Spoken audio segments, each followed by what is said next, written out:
Muchas gracias. Esto es Desde el Congreso y tengo mucho gusto en invitarlo a que escuche y vea este programa en el que vamos a hablar de algo que está profundamente, algunos dirán tristemente, arraigado en la historia de nuestro país, vinculado con el ejercicio abusivo del poder o de algunas formas del poder, que es la tortura. Y digo que está arraigado en nuestra historia porque el inicio de la vida novohispana en México se instaló a base de la tortura. Hernán Cortés fue el primer y gran torturador que hubo en México, sin contar con que de manera ritual, religiosa, cosmogónica, los pueblos originarios de México practicaban sacramentalmente la tortura.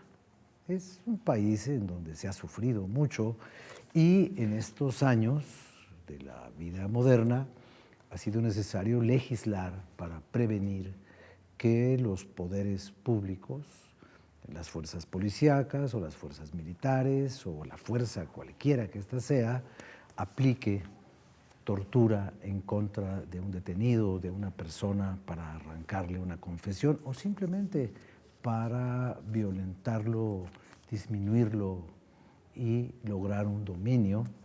Y bueno, sobre eso es sobre lo que se ha legislado aquí en la Cámara de los Diputados y sobre eso vamos a platicar ahora con usted y con este grupo de diputadas y de diputados y le quiero presentar a usted a la diputada Karina Sánchez de Nueva Alianza del estado de Oaxaca. Muchas gracias.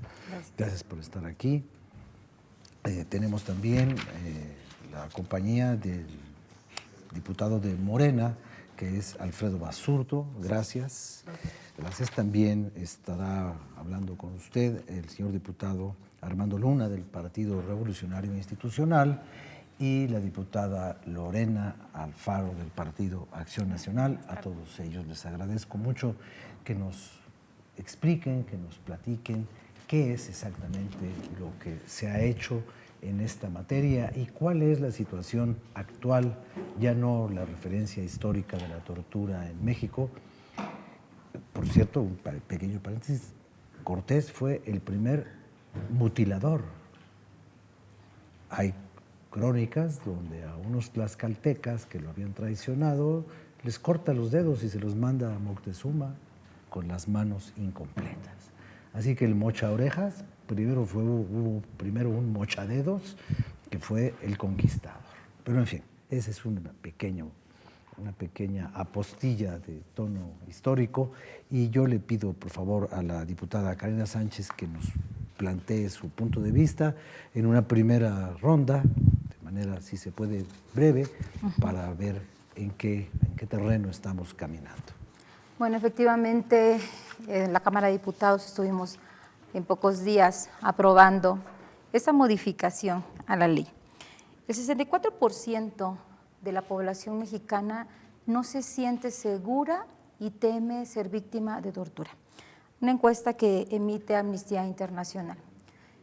La producción y la decisión que tiene el Grupo Parlamentario Nueva Alianza en el tema de la tortura es contundente.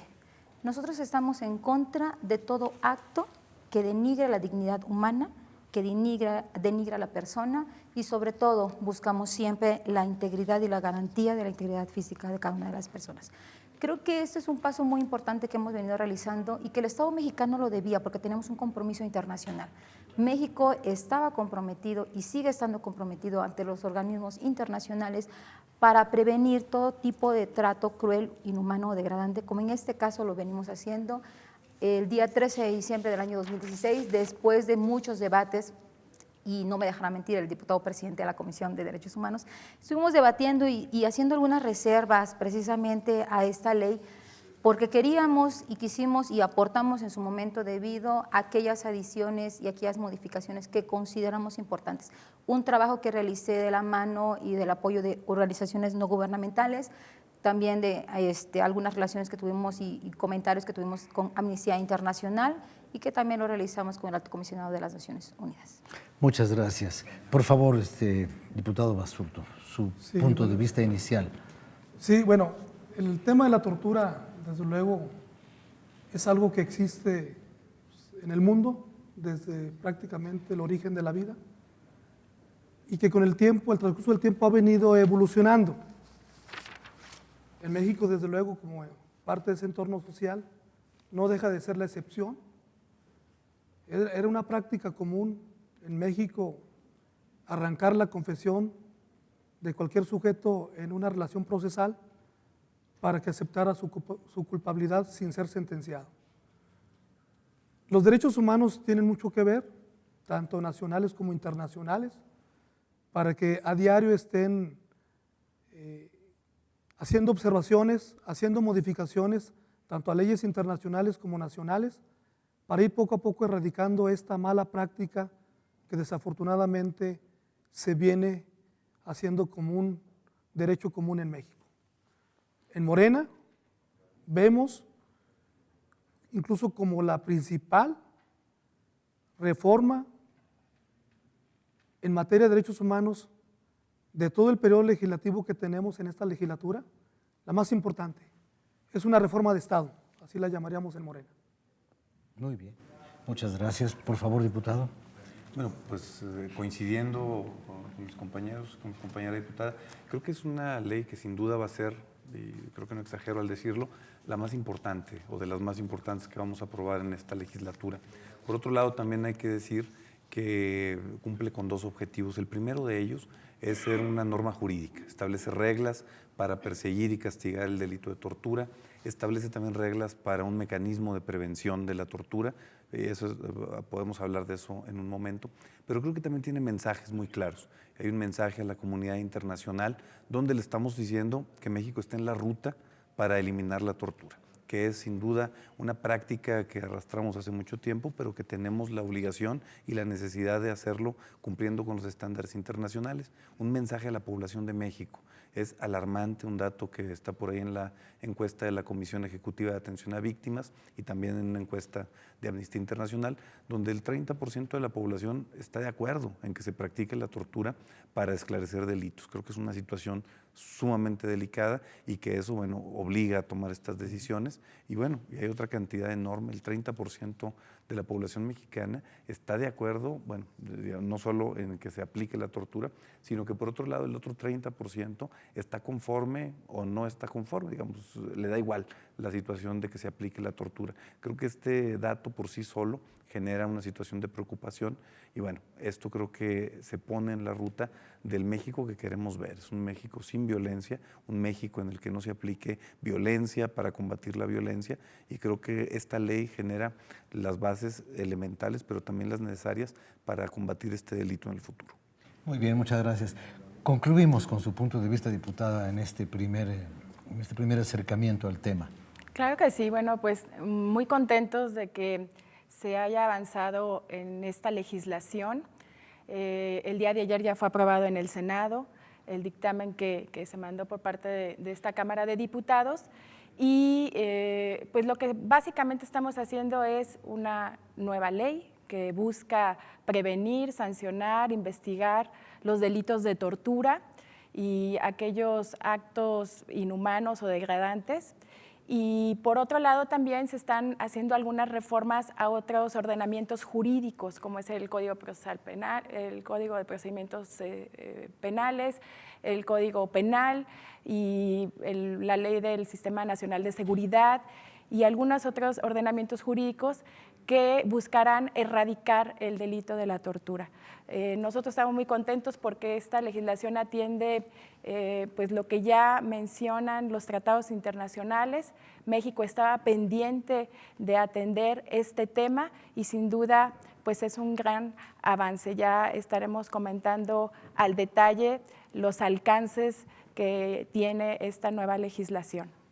Muy bien, bueno, pues usted con este primer acercamiento de lo que es el tema legislativo en materia de los casos de tortura, tendrá una idea de cuál es el planteamiento básico que animó el espíritu de esta ley, que ya está aprobada por las dos cámaras. Claro que el tema no se agota con la existencia de una ley.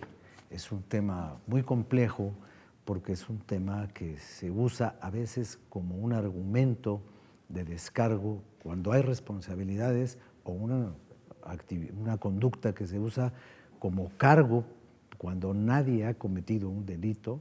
A partir de la tortura acepta haber participado en la crucifixión de Cristo, que fue otro acto de tortura. Una vez torturado, un hombre puede decir lo que le obliguen a decir, pero también, sin tortura, un hombre puede confesar un crimen y a la hora de un juicio puede decir que su confesión fue arrancada mediante el uso de la tortura y entonces el círculo de las mentiras y de las apariencias se cierra y de lo indebido se practica, y ahí es en donde una ley de estas características puede ayudar a romper ese círculo entre lo que se aparenta, lo que se denuncia, lo que se sabe y lo que se obliga a saber. Pero en fin, eso lo vamos a seguir viendo a lo largo de esta conversación. Le anuncio que tendremos más participantes en este panel y que todas estas voces le permitirán a usted entender perfectamente en qué piso estamos parados. Ahorita regresamos, no se vaya.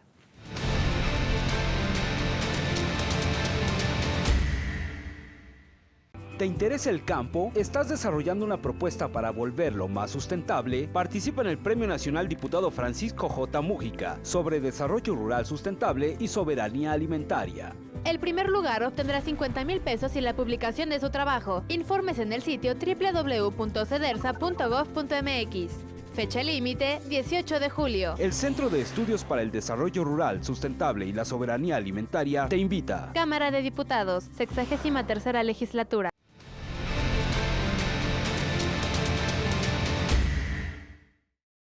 Bien, muchas gracias. Regresamos con usted y tal y como le había anunciado, tenemos ya una persona, una diputada más que se une a este grupo de análisis de las circunstancias y, bueno, vigentes aún sobre la tortura en México y la manera como se elaboró esta ley que, bueno, que permite o que busca la prevención de los actos de tortura.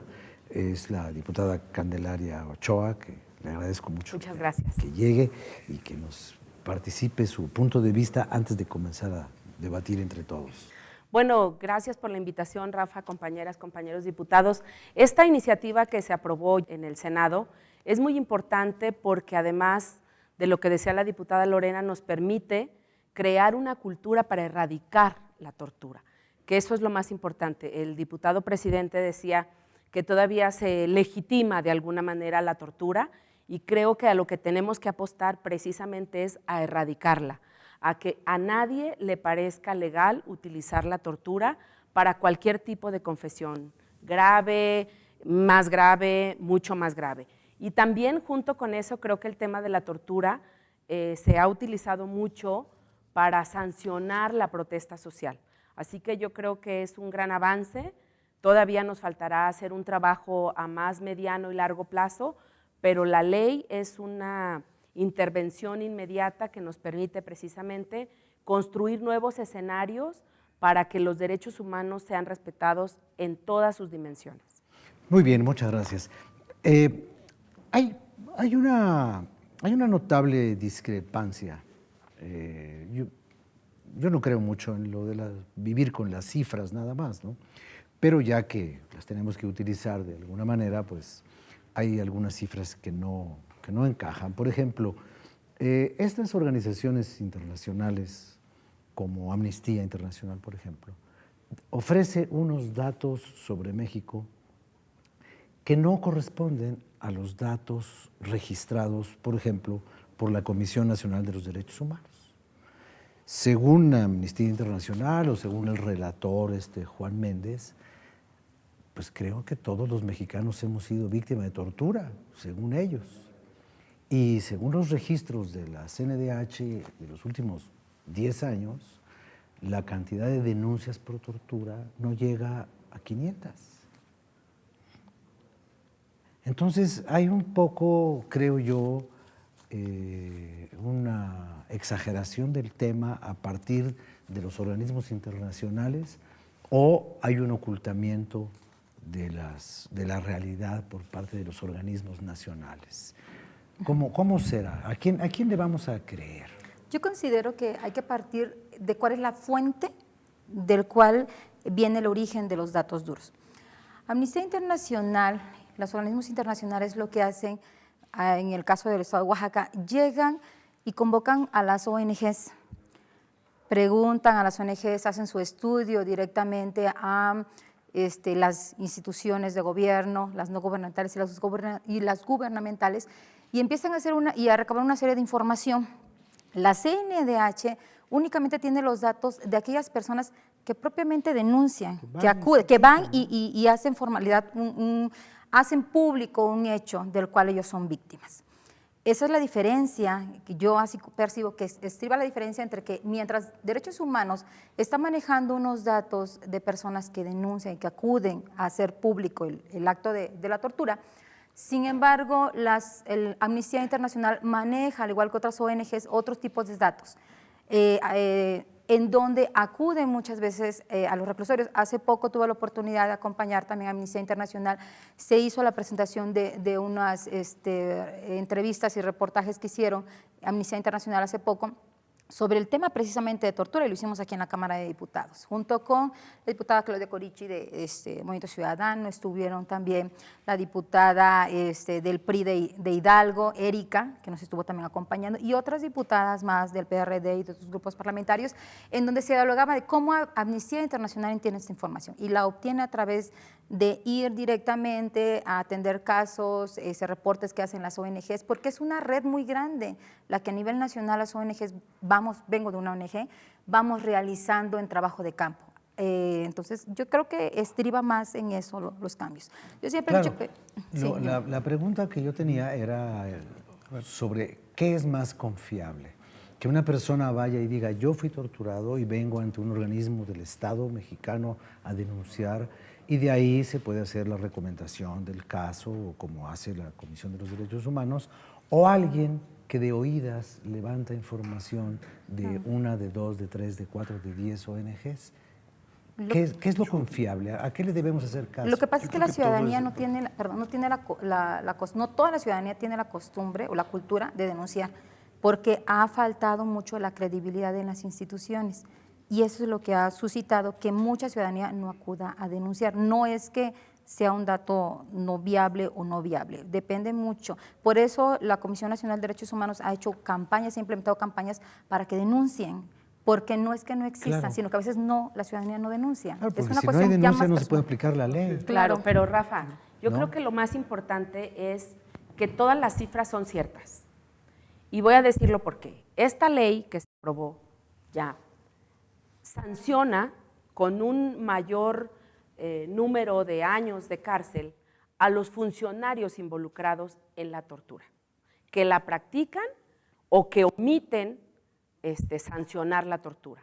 Creo que en ese sentido es muy importante reconocer que en este país, cuando torturan a alguien, lo tortura alguien que pertenece a un poder, o al Poder Judicial, o al Poder Ejecutivo, una figura de autoridad. Una figura de autoridad, sea, ¿no? Y por lo tanto, entonces, estatal, claro, municipal, federal, estatal, federal, y por lo tanto, entonces, reconocer la tortura en la ley es muy importante por un funcionario público. Pero además, ¿por qué la gente no tiene la cultura de denuncia? Porque, ¿cómo voy a denunciar si tienen mis datos? Mira, a mí me pasó un caso en Jalisco hace como 4 meses. Un periodista me llama y me dice, ¿quién es de confiar en la Comisión Estatal de Derechos Humanos? Porque a un cuñado mío lo acaban de torturar en la Policía Estatal. Y entonces hablé con un compañero, amigo de la comisión, me dice, dile que se venga. Claro, en ese momento ya le estaban llamando para decirle, si vas a denunciar, tiqui, tiqui, tiqui, taca. O sea, un segundo momento de tortura es ese, ¿verdad? Que tú digas, voy a denunciar, pero además me van a perseguir si lo denuncio. Yo creo que por eso es que hay muy pocas denuncias y que lo que yo decía al principio, lo que tenemos que hacer es erradicar la práctica de la tortura, porque eso es lo que se genera cuando hay una incapacidad de los gobiernos para sancionar los delitos. Entonces se usa la tortura como el medio más común y lo que tenemos que hacer es reconocer que es un delito y que los funcionarios involucrados deberán ser sancionados con la más alta pena. A ver, y básicamente creo que las cifras, y creo que cada quien las toma pues, de su ámbito natural de trabajo y de acción, y creo que son válidas todas, y creo que tenemos que tomarlas todas para generar nuestra imagen de la realidad. Creo que la parte más relevante de esto es eliminar el incentivo a la tortura. Por un lado, creo que la ley cumple con el objetivo de definir claramente qué es tortura, qué son tratos inhumanos y degradantes, para que no todo sea tortura también, porque hay otros delitos, no todo es tortura. Y por otro lado, también creo que nos ayuda a precisar políticas públicas para atender cada uno de ellos. Por otro lado, también se establecen los registros necesarios para homologar esa información, que la autoridad recabe denuncias, lleve el seguimiento de averiguaciones, incluso de sentencias condenatorias, para saber quiénes son las víctimas, quiénes son los responsables. ¿Esta es una ley federalizada o vamos a empezar general. De que en un estado sí y en un estado no? Es una ley general. Tiene esta nueva ley es que es una ley general y que se establecen de manera muy puntual los plazos en los que las entidades federativas van a tener que armonizar sus propias legislaciones, de tal manera que se pueda hacer una homologación. Yo quisiera para el siguiente bloque, que ya nos queda muy poco antes de anunciar la colaboración de Miguel Reyes Razo, yo quisiera que en el próximo bloque tratáramos de explicar, bueno, ustedes, porque yo no puedo explicar, yo no sé nada, pero ustedes, ¿cuál es la diferencia entre un trato inhumano, un acto de tortura o una conducta degradante? Porque esas son, digamos, entre comillas, las categorías de la violación de los derechos humanos. Y también explicar claramente que solamente una figura de poder o una autoridad puede torturar. Si yo a mi hijo le saco los ojos, a mí no me pueden juzgar por violación de derechos humanos. Sí. Me pueden juzgar por lesiones. Pero yo no violo derechos humanos. La nueva ley ya contempla particulares. Sí. Entonces, la nueva ley ya contempla particulares. Que nos expliquen eso, porque ese es un matiz muy innovador en esta legislación que ustedes acaban de producir. Y a mí me Ahorita regresamos, porque ya se nos pasó el tiempo. Muy bien.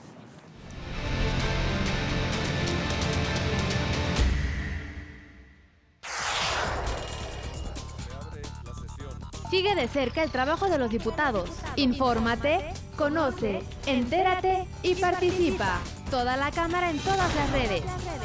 Sesiones en vivo, Facebook, comisiones, eventos, Twitter y noticias. Videos, YouTube, imágenes, Flickr, podcast, SoundCloud. Cámara de Diputados, 63ª legislatura.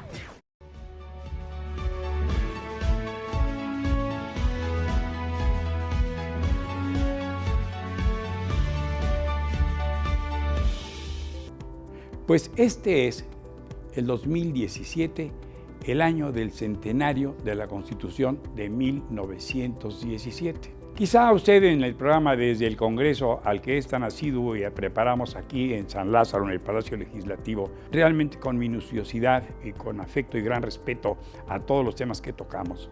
Piensen, bueno, se habla tanto y se dice tanto, pero no es solamente lo solemne de la tribuna, ni es solamente la trascendencia de 100 años de Constitución, sino también los prolegómenos, cómo se vivieron los días finales del año 1916, diciembre, que fue un mes tan intenso allá en Querétaro, ya en plenos debates del documento cuyo proyecto había sido enviado por el gran jefe constitucionalista, don Venustiano Carranza, para la gran discusión para el Congreso Constituyente de Querétaro. El propio don Venustiano Carranza estuvo presente el día 16 de diciembre de aquel año 1916 en Querétaro, en el Teatro Iturbide, así llamado entonces, donde se discutían, donde eran los acalorados debates de aquellos cientos de constituyentes. En ese día ocurrió, en aquel 16 de diciembre del año 1916, el gran debate sobre el artículo 3. Bueno, fueron varios días y noches y madrugadas de enconados. Estaba el grupo de los ardorosos, de los vehementes, de los verdaderamente revolucionarios que querían transformar de golpe y porrazo y que la letra fuera y llegar hasta los extremos contra el grupo de los moderados, en los que formaba un hombre nacido en Tabasco, llamado Félix Pallavicini. Hombre famoso por su cultura, hombre famoso por sus ideas antirreeleccionistas en tiempos ya de don Porfirio y de ponerse al lado en los clubes antirreeleccionistas, también junto al aspirante a democratizar, a ser presidente de México, don Francisco I. Madero. Entonces, Pallavicini, que había fundado periódicos como El Precursor y que escribió infinidad de libros, tenía una pluma tan ágil, tan amena, tan certera, tan precisa, que definía tan bien y con tanta claridad y con frases muy breves, muy ingeniosas, muy respetuosas también, elegantes. Bueno, pues así en su tiempo y en su época y en su instante, Pallavicini se dedicó a recoger lo que se debatía. Hablando del tercero constitucional, desde la educación, Pallavicini formó el grupo de los moderados. Fueron derrotados por los Mújica, los grandes exaltados, los revolucionarios, que no se andaban con medias tintas. Pallavicini heredará las responsabilidades de la campaña y la coordinación de la campaña de Madero que le cede don José Vasconcelos, nada menos. ¿De qué mexicanos estamos hablando? De esos forjadores del pensamiento, de la acción, porque José Vasconcelos no se conforma solamente con ser un hombre de ideas y de escribir con una prosa distinguidísima, elegante, culta, pero hizo leer al pueblo mexicano. Se dio cuenta de que más del 90% de aquellos que empezando el siglo XX no sabían ni leer ni escribir. Pues Vasconcelos se puso a hacer la colección de los clásicos y pone a leer al pueblo y alfabetiza y manda a las brigadas culturales. Es decir, una revolución, que es eso, conmover, conmocionar, metamorfosear, construir otro país con un documento formidable, la Constitución Política. Debates por el tercero, debates por el 27 constitucional, el suelo, la propiedad, la tierra tan debatida. Bueno, gran discurso sobre la tierra en 1917. En 2017 sigue el gran discurso sobre la tierra, un campo muy empobrecido, muy abandonado. Hemos oído decir, vamos a hacer que el campo deje de ser sinónimo de pobreza. Se ha quedado en palabras, en apariencia. Hay que ir a recorrer los surcos a ver cómo están. Pero Pallavicini nos narra entonces cómo se fueron fraguando, cómo estaban los grupos, pero escribió sobre estética, hizo poesía y dedicó grandes páginas. Tiene un libro que se llama Patria, la patria. Habla de estética y de esoterismo. Infinidad de disciplinas atrajeron la voluntad, el contento, la fascinación y la inteligencia de Félix Pallavicini. Vale la pena porque son muy baratos los libros que el Instituto Nacional para el Estudio de las Revoluciones Mexicanas, que está en una plaza así, la del Carmen, creo, ahí en San Ángel, la dirige la maestra Patricia Galeana. Consigue usted a precio de regalo volúmenes como este, que es el primer tomo de lo que Félix Pallavicini nos entregó para que un siglo después pudiésemos comentarlos, regocijarlos, imaginarlos, volver a vivir esos días a través de la lectura, descubrir en cada página caracteres, perfiles, vocaciones, ambiciones, prestancias, indolencias, argumentos, en qué se pensaba, cómo se pensaba hace 100 años. Por eso es tan interesante saber también cómo se pensaba hace siglos. Pero en nuestra historia, en la historia de México, libros como este, Memorias de Pallavicini, que participó y escribió en su momento, no fue muy a posteriori, es decir, apenas terminaba el debate, él se ponía a escribir su crónica. Yo se lo recomiendo. Soy Miguel Reyes Razo, su servidor. Hasta la próxima.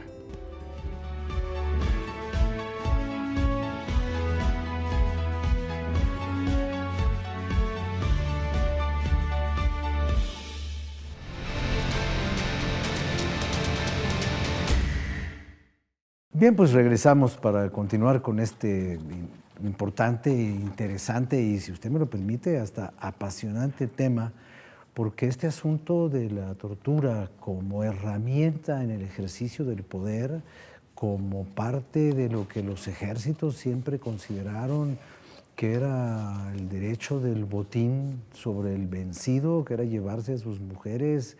Y bueno, aquí en México, en la Revolución, pues eso era algo frecuente. Llegaba la bola y a esconder a las mujeres en donde se pudiera, porque si no se las llevaban los zapatistas, los carrancistas, los villistas. El que me diga, decía, a ver, llévenselas, órale, Primero para lo que estaban ustedes pensando y después para que hagan la comida, ¿no?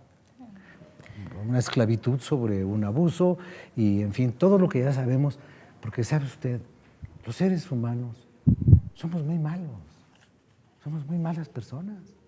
La historia nos demuestra eso y estas leyes tratan de evitar que lo que allá otros cuates llaman los bad hombres actúen bad, ¿no? Entonces, que no se torture, que no se haga nada. Diputado, usted viene un poquito rezagado en sus participaciones. Gracias. No, bueno, usted mencionó hace un momento de la tortura se clasifica, diríamos, en momentos o incluso en modalidades, diría yo. Tortura, desde luego, física, psicológica y actos que denigren a la persona. Pónganos ejemplos. Esto nos viene a la mente, por ejemplo, lo que circuló en medios de comunicación en días pasados, como en centros penitenciarios se exhibía a internos totalmente desnudos, haciendo actos no propios para una persona. No se le estaba flagelando físicamente a los internos, mas sin embargo se le estaba exhibiendo de una manera denigrante para su persona. El hecho de exhibirlos desnudo, ese es un acto de tortura. El psicológico, cuando lo que se mencionó hace un momento, incluso en la relación sentimental, cuando el esposo, tanto la mujer puede generar tortura al hombre como el hombre a la mujer. Esto no implica sexo, sino es hombre y mujer. Le prohíbe a su pareja o le exige a su pareja de forma verbal que no realice cierta conducta o ciertos actos, con una amenaza de por medio. Si lo haces o no lo haces, atente a las consecuencias, y entonces sí viene lo que conocemos como la tortura física de lastimar a la persona con actos de golpes. Es decir, por decir así, si te pones una minifalda, te meto tus golpes. Es una tortura de manera psicológica. Se dan los tres momentos, y la tortura física, como ya es la más conocida por todos, es la que ya directamente se ejerce sobre el cuerpo de la persona, con flagelación, con lesiones, incluso utilizando armas punzocortantes y armas de fuego. Mas, sin embargo, las cifras reales de tortura yo creo que nadie las conocemos. Es un acto que se realiza en privacidad, es decir, no es un acto público. Por ejemplo, los policías, cuando aprenden a un ciudadano, no lo van exhibiendo en la calle golpeándolo. Incluso no olvidemos que habían celdas exclusivas, y todavía existen en México celdas de castigo, donde son actos apartados, celdas apartadas del centro penitenciario, donde ahí se le practicaba la tortura al que detienen o incluso al reo por hacer ciertos actos que, entre comillas, vayan en contra de la moral o de las leyes internas de los centros penitenciarios. Entonces, las cifras reales de tortura, aún con los organismos internacionales, lo que nos ha dado, aún con lo que la Comisión Nacional de Derechos Humanos ha documentado, realmente yo creo que las cifras reales no las conocemos. Y si las conociéramos, a la fuerza hasta nos traumaríamos. Muy bien, usted quería agregar más. Lo que sí tenemos es informes que no podemos desestimar, de autoridades reconocidas en estos temas, como es el caso del informe del relator de la ONU, donde da cifras alarmantes, habla de impunidad, y absolutamente ningún informe, ya sean de las propias autoridades o de la Comisión Nacional de Derechos Humanos o la del propio relator, debemos desestimarlas, debemos atenderlas y ver cada uno de los casos que ahí nos exponen y nos exhiben que en México se sigue practicando la tortura, y es ahí a donde queremos ir nosotros para erradicarla. En este sentido, sí dejar claro que ya se contempla a los particulares que practican la tortura, no solamente a las autoridades. Y también en los casos en que las autoridades practiquen la tortura o por alguna instrucción o se dé alguna orden a un subordinado, este subordinado tiene el deber de desobedecer esta instrucción, incluso tiene también el deber de denunciarlo. Es algo que está establecido en esta nueva legislación. Eso no existía, porque, bueno, ahora que mencionaban el informe del relator de Juan Méndez, él hablaba de una conducta generalizada en México. Y lo generalizado, según él mismo explicó después, no es que se hiciera siempre, sino que estaba generalizado en cuanto a las categorías de las autoridades, que lo mismo torturaban los policías municipales que los policías federales, que era una conducta común, pero por algún error de interpretación se confundió lo común con lo general. Y entonces el caso no tiene mayor importancia, excepto precisar el asunto y ver en qué momento esta ley funde los dos conceptos, la violación a los derechos humanos con el delito, para que no sean únicamente las autoridades las que estén obligadas a respetar esta ley. Por favor. Sí, Rafa, mira, yo tengo una pequeña diferencia con el diputado por lo siguiente. La tortura no es un acto privado, es una acción… No, él dijo oculto. Oculto, clandestino. Clandestino. En lo oscuro, en el sótano. Porque quienes lo hacen son funcionarios públicos. Sí, en pero muchos a casos. escondidas. A escondidas, pero no es que sea un acto privado de dos personas, sino precisamente el legislar desde 1991 hasta esta ley que hoy tenemos, lo que nos permite es reconocerla como un delito, precisamente porque involucra a las personas y porque la afectación va más allá de solamente su persona, sino que pervierte todo el sistema político.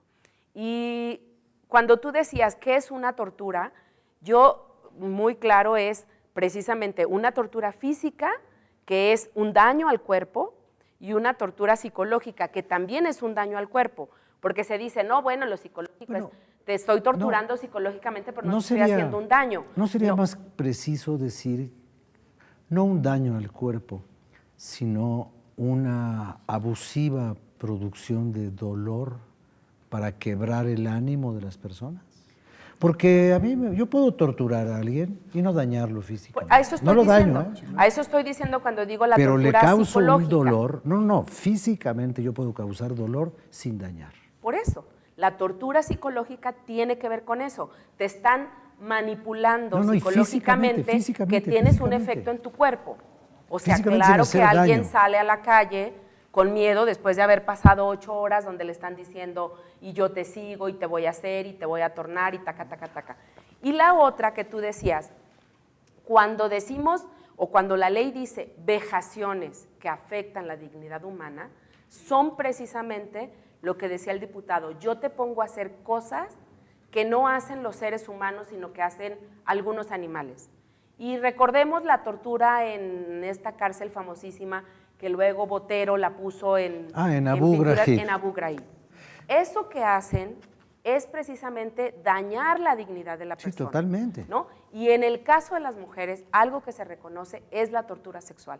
Por eso es que las mujeres en un conflicto armado de guerra son usadas sexualmente para servirle al enemigo. Como botín. Y con dos cosas, como tú lo decías, como objetos sexuales, es decir, las usan sexualmente, y digo las usan porque así las conciben ellos, para que esté con este y con este y con este y que haya violaciones masivas y que tengan hijos, por ejemplo, y la otra es para servirles las actividades que tradicionalmente hacen las mujeres y que para ellas es muy importante, que es dar de comer. Sí, del sometimiento a la esclavitud. Exacto. Yo acabo de estar en un lugar que se llama… Sí. Hablando de los tratos degradantes y ahora que nos queda ya muy poquito para acabar este bloque y luego le seguimos. Pero una pregunta. Esa fotografía en la que apareció en el pequeño pasillo de una camioneta de transporte de presos, tirado panza arriba como marrano Javier Duarte, ¿es un acto degradante contra una persona cuyos derechos humanos deben estar a salvo a pesar de sus delitos? Sí. ¿Él podría invocar eso a la hora de un proceso allá? Sí. ¿Como ruptura de su debido proceso? Claro, porque lo que tenemos que garantizar es que no haya procesos de tortura ni degradantes para ninguna persona y que pague sus crímenes y sus delitos. Pero eso dentro del marco de la ley. Claro, precisamente también tenemos aquí mucha tradición, que estamos generando leyes y demás para el debido proceso.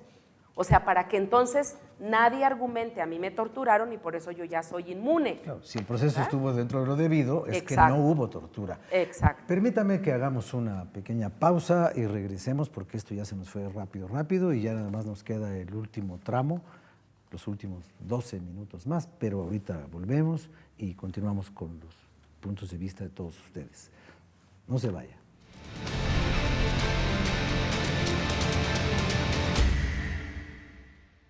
Conoce las políticas públicas y acciones contra la trata de personas y la protección de derechos humanos. La Comisión Especial contra la Trata de Personas y la Facultad de Ciencias Políticas y Sociales de la UNAM le invitan al diplomado Derechos Humanos, Trata de Personas y Políticas Públicas, en el que se analizarán las acciones institucionales y los mecanismos para la protección de víctimas. Informes e inscripciones en el sitio diplomadocámara.com. Cupo limitado.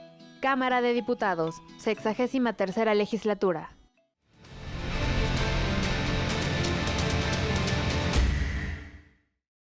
Bien, muchas gracias. Llegamos a este último tramo, a esta última fase de la emisión y para las conclusiones sobre el tema del cual ya hemos hablado con usted, le pido por favor a la diputada Lorena que comience con los puntos conclusivos de todo lo que aquí hemos dicho o lo que no hayamos podido decir hasta este momento. Bueno, a mí me gustaría concluir esta participación diciéndole a quienes nos escuchan que esta nueva legislación es de vanguardia, que vamos a seguir trabajando para erradicar la tortura, porque nos quedan temas pendientes, como es el tema de trata, como es el tema de la desaparición forzada, que está muy vinculada con el tema de la tortura, y que vamos a estar atentos a la armonización que se dé por parte de las legislaturas de los estados, a lo que tenga que hacer la Comisión Nacional de Derechos Humanos en esta materia y que se está dejando ya establecido en esta nueva ley, a los registros también que se tendrán que generar para poder tener cifras y datos confiables de los casos en los cuales se practica la tortura. Y bueno, pues es una Comisión de Derechos Humanos que tendrá todavía gran tarea por delante en lo que nos queda de esta legislatura.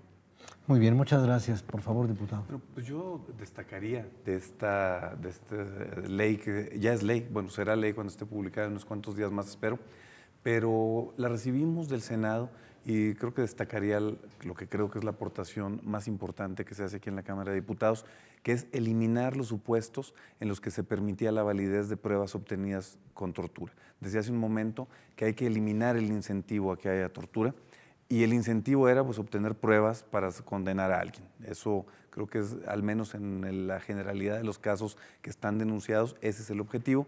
Lo eliminamos al establecer una regla general, digamos contundente, que no hay valor alguno en un juicio para una prueba obtenida con tortura.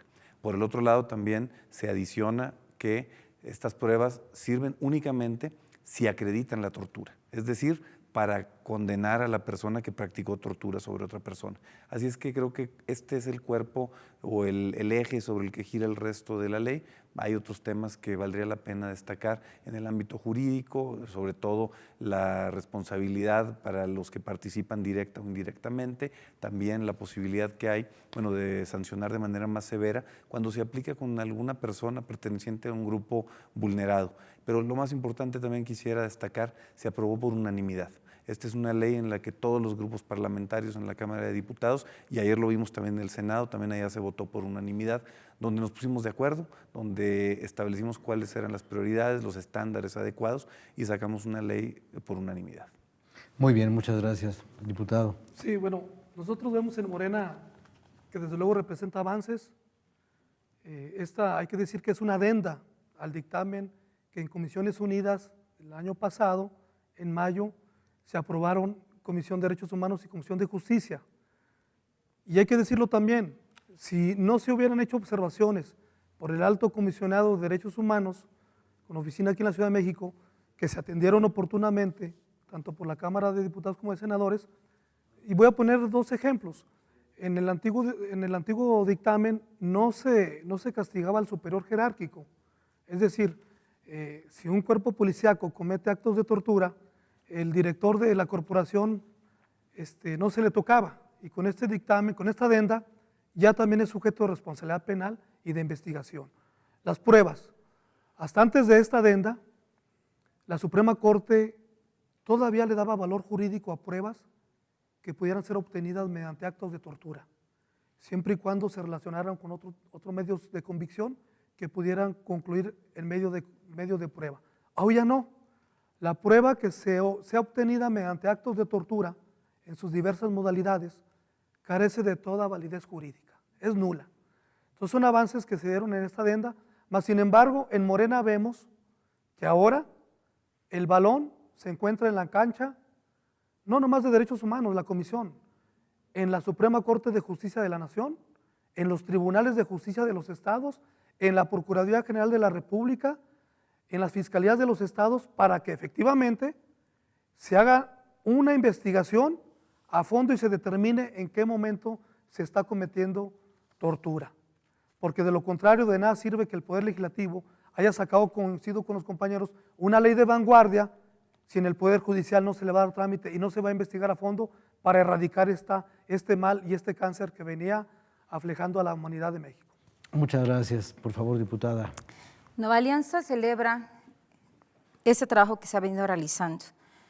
Poco se ha hablado, y como bien comentabas hace un rato, de la tortura que se ha venido desarrollando en nuestro país. Se omite hablar, por ejemplo, del llamado Tribunal de la Santa Inquisición, en donde todas las confesiones las obtenían a través de la tortura, donde la Iglesia Católica practicaba la tortura para beneficio personal y propio de cada uno de ellos. Sin embargo, hoy en la actualidad creo que hablar en esta ley sobre la dignidad de la persona, la debida diligencia, el enfoque diferencial y especializado, lo importante, la no revictimización, la perspectiva de género, la transparencia y el acceso a la información pública como principios rectores que contempla esta nueva ley, creo que es un avance que debemos de celebrar constantemente.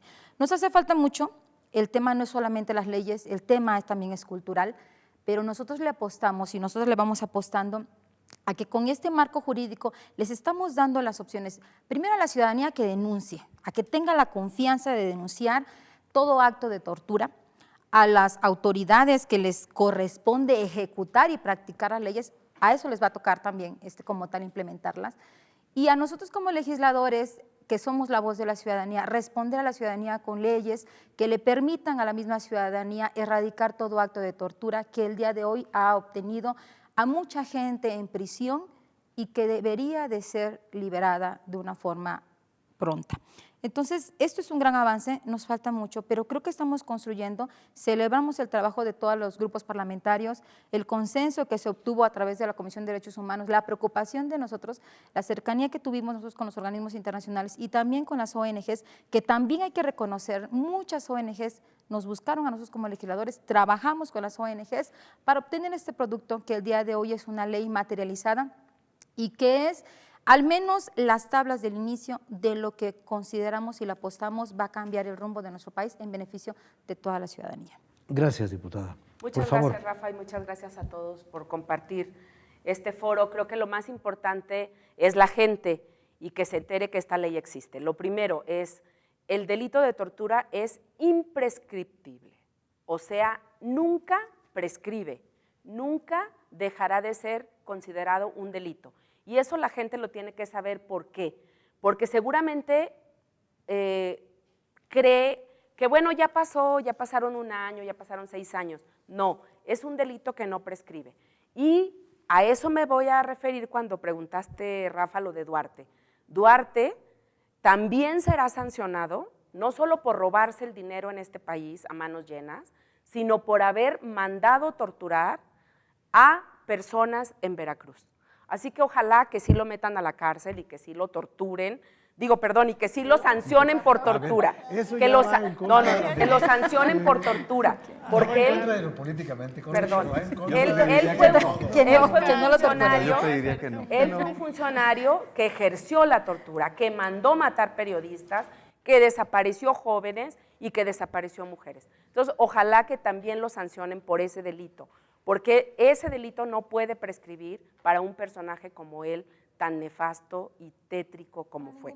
Y otro, general, y otra para cosa ninguno. muy importante, no cualquiera, prescriben, ¿no? pero es que tú lo decías, Forzada, claro, de lesa humanidad, pero son delitos. en Son general la delitos que no gente no prescriben. sabe que no prescriben. En materia de derechos humanos, ninguna violación O sea, el a delito los derechos puede humanos prescribir. prescribe. Un delito puede prescribir, Pero según los- el código. pero la violación las a los derechos violaciones humanos graves de no. derechos humanos no prescriben, Ajá. son imprescriptibles.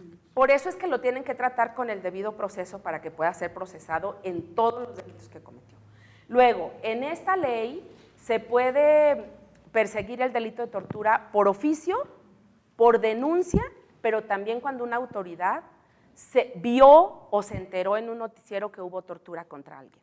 Así que eso también es muy importante. Y la otra, son sujetos de protección y además aumenta la pena cuando son niños, o sea, menores de 14 años, menores de 18, cuando son mujeres, cuando son personas de la tercera edad y cuando son personas con discapacidad. Entonces yo creo que en ese sentido es que estamos cerrando la puerta a la tortura para que en este país nunca más haya tortura, nunca más haya desaparición forzada y nunca más exista la trata contra mujeres.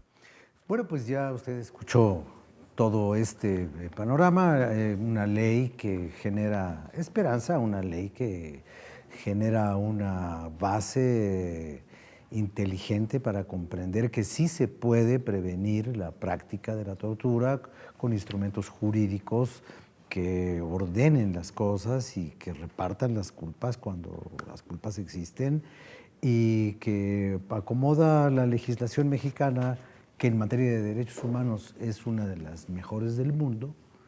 En materia jurídica, México y los derechos humanos son el paraíso. La realidad es otra cosa. Pero jurídicamente, desde el año 2011, cuando se cambió la Constitución, el artículo primero, porque, bueno, es la legislación, ni siquiera en Suecia, hombre, aquí la ley es una maravilla. Y año con año escuchamos en los informes de la Comisión de Derechos Humanos que una cosa es la ley y otra cosa es el incumplimiento de la ley. Pero aquí, en la Cámara de Diputados, se hace la ley.